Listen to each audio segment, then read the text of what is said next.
Como deixar a sua bicicleta com som de moto. Isso mesmo. Quer aprender a deixar a sua bicicleta com som de moto? Ó, se você não é inscrito, já se inscreve no canal, curte e compartilha. É bem simples os materiais, você pode fazer aí, vai ficar bem legal. Você pode até fazer um... Quer ver? Eu vou mostrar direitinho, tá? Bom, os materiais que você vai precisar aí para deixar a sua bicicleta com som de moto são simples. Primeiro você vai precisar de um arame. Eu vou tirar aqui e já volto rapidinho. Bom, o arame tá aqui, alicate, uma garrafa PET, tá certo? Aí você vai tirar mais ou menos... eu vou mostrar como você vai medir. Você vai medir aqui, ó, tá? Vou colocar a garrafa PET aqui, mais ou menos, ó. Tá? Tem que ficar assim, ó. Quanto mais aqui, tá? Mais o som vai ficar mais, tipo, parecendo moto, mais próximo aqui. Eu recomendo você colocar um pouco longe do outro lado, né, lógico. Não do lado da catraca, mas aqui, ó. Tá certo? Se quiser, você coloca assim, deixa em dois, ó. Você vai deixar assim, tá certo? Vai deixar assim, tá? Vai marcar aqui, ó, mais ou menos, ó. Onde você vai fazer, passar o arame aqui, ó. Tá vendo aqui, ó? Aqui. Eu vou marcar e já volto. Bom, tá aqui, já marquei, ó. Tá, os passos. Vou pegar o arame e vou deixar do tamanho que eu preciso. Bom, tá aqui o arame. Se sua bicicleta for de alumínio igual essa, você coloca uma borracha aqui, tá certo? Aqui eu só vou fazer para mostrar para vocês. Então, vou pegar o arame, vai vir aqui com o alicate, ó. É bem simples, tá? Você vai apertar,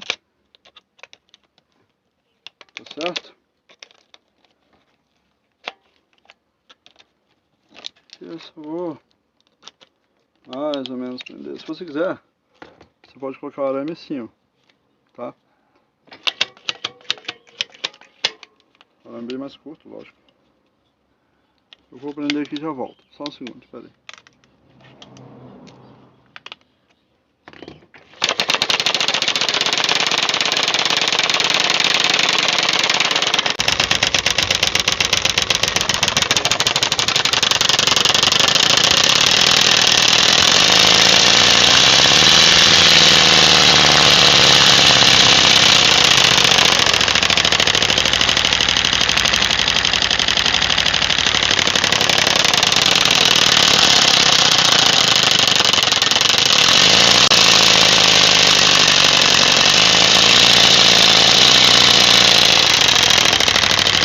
Mesmo na velocidade,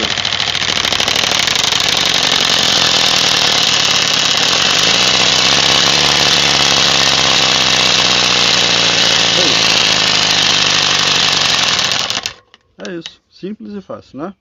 Tchau. Você pode usar aquelas fitinhas de plástico que vende. Você compra, põe uma de cá e uma de cá, fica bem melhor. Só vai prender a fitinha, vai fazer dois espaços aqui, prende a fitinha, pronto. Aí...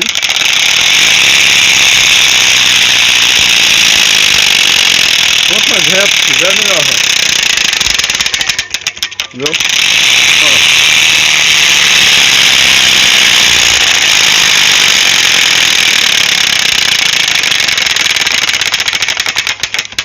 Legal, né? Tchau.